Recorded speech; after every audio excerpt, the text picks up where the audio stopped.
On a quiet Tuesday evening in downtown Chicago, Romano's, a cozy Italian restaurant with checkered tablecloths and candlelit charm, buzzed with its usual warmth.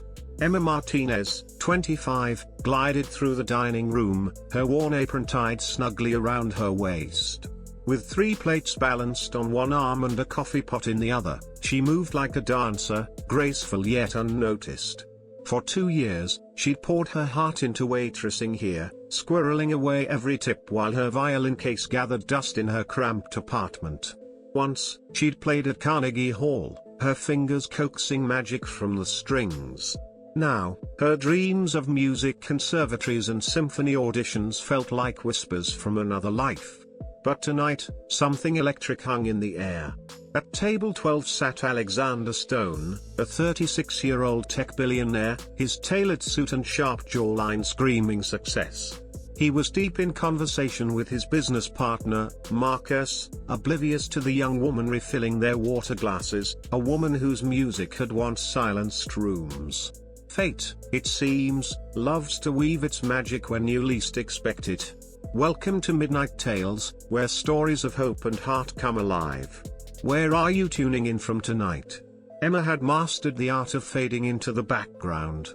Her steps were silent, her presence a shadow as she served Chicago's elite, who tossed around million-dollar deals over plates of fettuccine.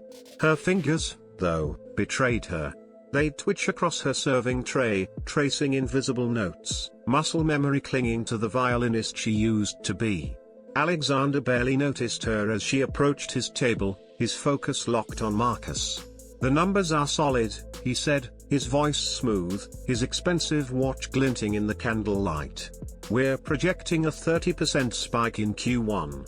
Success radiated from him, the kind that turned heads in boardrooms nationwide. "More wine?"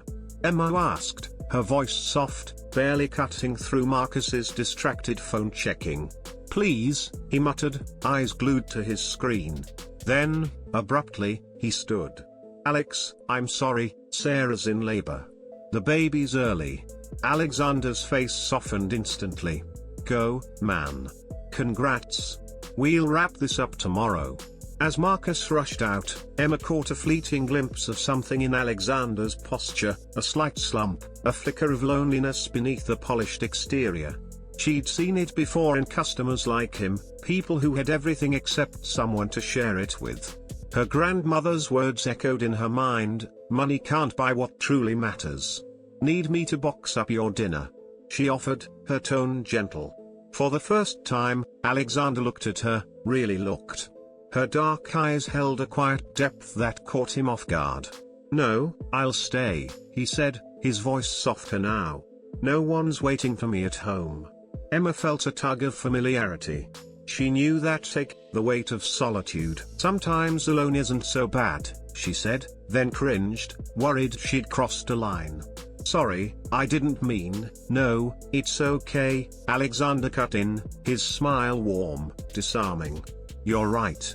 Though eating solo in a place like this always feels like I'm on display."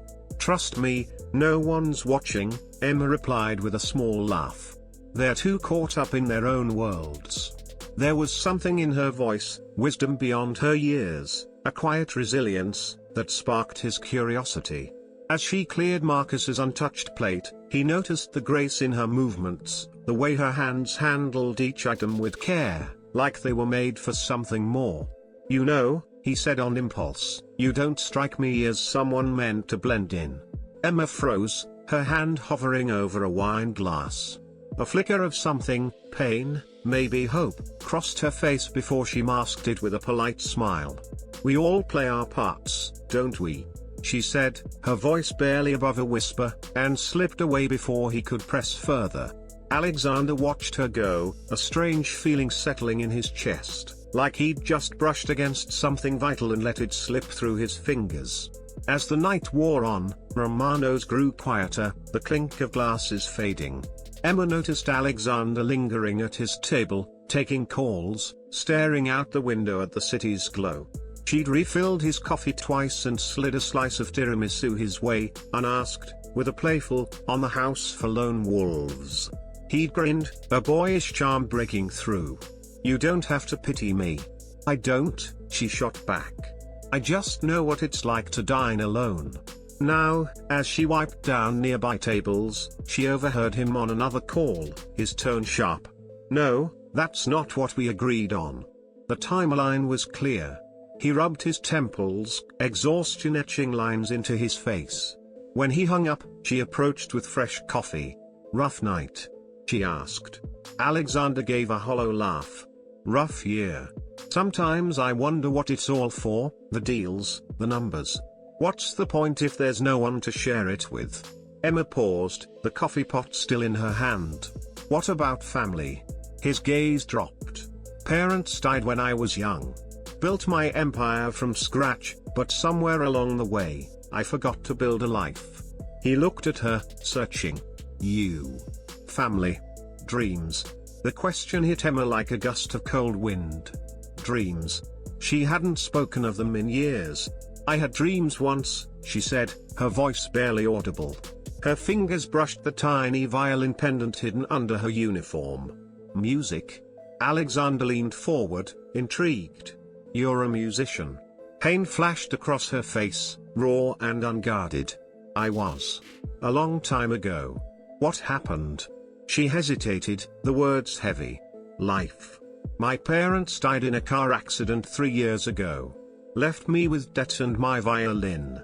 I had to choose, keep their memory alive through music or keep myself alive by paying rent. The silence between them was thick, heavy with shared understanding. Alexander, who'd built a fortune from nothing, knew the weight of hard choices. I'm sorry, he said, and the sincerity in his voice made her chest tighten. She wiped her eyes quickly. It's fine. I chose. But as she turned to leave, he called out, what if you didn't have to choose? Emma stopped, hope and fear warring in her eyes. He pointed to a violin hanging on the restaurant's wall, a dusty relic of decor. Play something. For a tip. A big one. Her laugh was shaky, disbelieving. That's just for show. It probably doesn't even work. Try, Alexander said, his voice steady, certain. What's the worst that could happen? If this moment's tugging at your heart, smash that like button and subscribe to Midnight Tales for more stories that spark hope. Emma's gaze locked on the violin, its faded wood a ghost of her past. She'd stopped noticing it months ago, like she'd stopped noticing anything that reminded her of what she'd lost. Now, it seemed to pulse with possibility under Alexander's steady encouragement. I can't, she whispered, shaking her head. It's been 3 years. My fingers. I'm not her anymore. Alexander stood, his presence gentle but unyielding. Sometimes we're exactly who we're meant to be. We just don't see it. With careful hands, he lifted the violin from its mount. To their surprise, it was real, its strings slack but intact. Emma's breath hitched as he held it out to her, like an offering. Mr. Romano said it was his grandmother's, she murmured, her voice distant. She played in Italy. Then maybe it's been waiting for you, Alexander said softly. Her fingers hovered over the strings, trembling. What if I've forgotten? What if I let you down? Impossible, he replied, his confidence wrapping around her like a warm blanket. The restaurant was nearly empty now, just a few stragglers and the distant hum of the kitchen. Emma took the violin, and the moment it settled in her hands, her posture shifted, shoulders back, chin high. She was no longer just the waitress. She tested the strings, wincing at their sour notes, but as she tuned them, her movements grew sure, muscle memory stirring after years of silence. Fair warning, she said, a nervous smile flickering. I trained in classical music. Conservatory stuff. Not exactly dinner vibes. Play what your heart wants, Alexander said, settling back, his eyes never leaving her. Emma closed her eyes, drew the bow across the strings, and the first note spilled out, tentative, fragile, but alive. It was Bach's air on the G string, but woven with a raw vulnerability that made it hers. The melody unfurled, heartbreaking and luminous, carrying the weight of her grief, her sacrifice, her buried dreams. She wasn't Emma the waitress anymore, she was Emma the musician, the girl who'd once moved audiences to tears. Alexander sat spellbound. He'd heard orchestras in gilded halls, owned recordings by virtuosos, but this was different. It was a soul laid bare, speaking directly to his. Tears streamed down Emma's cheeks as she played, but her hands never faltered. 3 years of silenced passion poured out, filling the space with a beauty that felt sacred. Have you ever rediscovered a piece of yourself you thought was lost? Drop it in the comments below and join the MidnightTales community. When the final note faded, the silence was electric. Emma opened her eyes to find Alexander staring, awestruck. "My God," he whispered. "Who are you?" She lowered the violin, her hands shaking now from the rush of music, not fear. "I told you, I'm nobody." "Nobody doesn't play like that," he said, standing so quickly his chair scraped the floor. That was extraordinary. The few remaining diners broke into soft applause, and Mr. Romano emerged from the kitchen, his eyes glistening. "My nonna would have wept," he said, his Italian accent thick.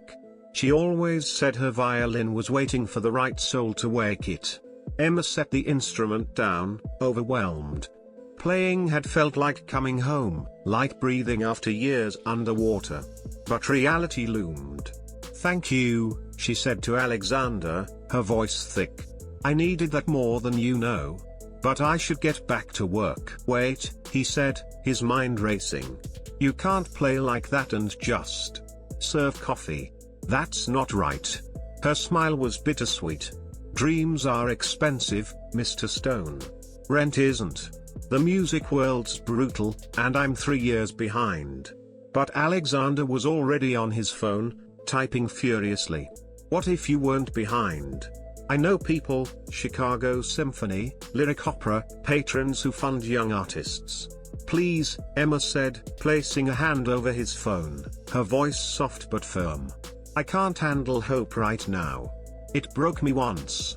He met her gaze, seeing the fear beneath her resolve, a fear he knew too well, the terror of wanting something too much.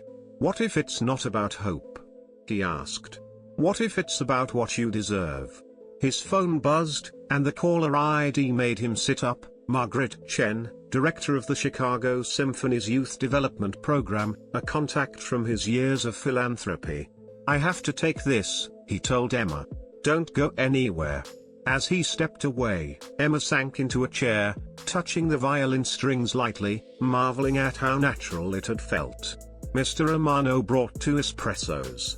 "For 30 years, that violin was silent," he said, sitting beside her. "Tonight, you gave it life. Fate's funny like that." Emma nodded, watching Alexander pace by the window, his voice animated. Maybe some dreams were worth risking.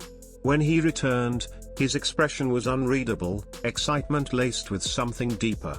"Margaret Chen wants to meet you," he said. Emma's cup clattered against its saucer. "The Margaret Chen? From the symphony? I sent her a recording of your performance," he admitted, holding up his phone. "She heard it. She's offering you a spot in their emerging artists program. Full scholarship. Living stipend." Emma stared, her world tilting. "That's impossible. Those programs have years-long waitlists." "Not for someone who plays like you," Alexander said. "Not when someone vouches for your talent and your heart." Tears welled in her eyes, not of loss this time, but of something daring to bloom. "Why?" she whispered. "Why help a stranger?" He paused, choosing his words. "Because you reminded me what matters. Success isn't just about empires, it's about lifting up something beautiful when you see it." He smiled, and it lit up his face. "Besides, we're not strangers now, are we?" Emma laughed, a sound like music. "I don't know how to thank you." "Don't," he said. "Just keep playing." Mr. Romano approached, pressing the violin case into her hands. "Take it. Nonna always said her violin would find its home. Tonight, it did." Emma clutched the case, overwhelmed by kindness from people who'd seen her when she felt invisible. "I don't know what to say." "Say you'll play," Alexander said. Let the world hear what I heard.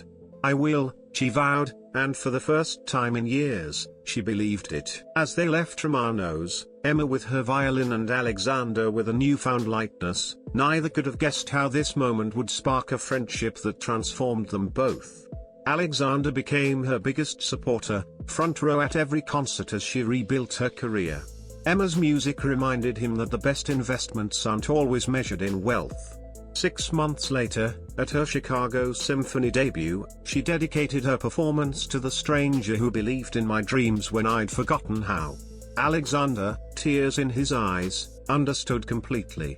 If this story warmed your heart, hit that like button, drop your thoughts below, and subscribe to Midnight Tales for more tales of hope and connection. Sometimes, the most beautiful music comes from the unlikeliest places, and all it takes is one person believing in you to change everything. Thank you for joining Emma and Alexander on this journey. See you in the next Midnight Tales adventure.